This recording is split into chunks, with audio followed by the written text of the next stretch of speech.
Were the worst 2 minutes of your life. When I was 16, my friends and I decided to swim across the bottomless lake. If you swam out far enough, the water turned black, and a lot of kids my age drowned trying to swim in it. I knew it was a stupid idea, but peer pressure got to me. Two of my friends took off ahead, racing each other, while my best friend Evan and I trailed behind. I wasn't a great swimmer, and water wasn't really my thing, but I figured if I stuck close to him, I'd be fine.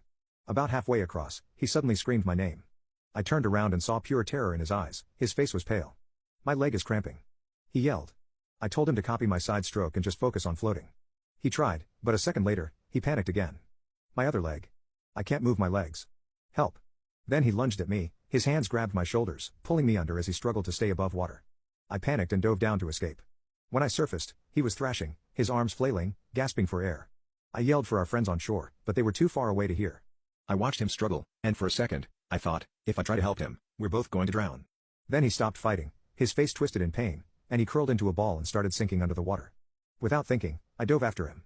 He was 3 feet below the surface when I grabbed his belt and yanked him up. I rolled him onto his back, but he started clawing at my face, desperate to climb on top of me. I had no choice, I punched him in the nose. Blood mixed with the water as he froze for a moment, then he started sobbing. I wrapped one arm around his waist and swam with my free hand. The shore was 2 miles away. I tried to keep my breathing steady, but I was already exhausted. My body screamed at me to let go of him.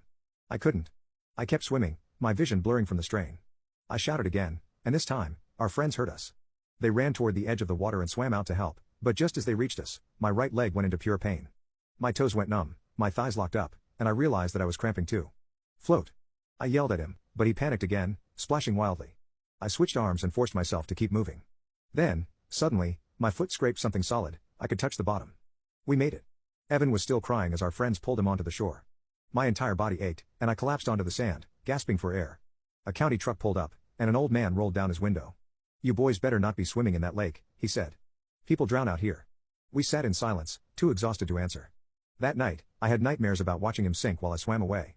I had those nightmares for weeks. Every time we talked, he'd remind me, "You didn't have to save me, but you did.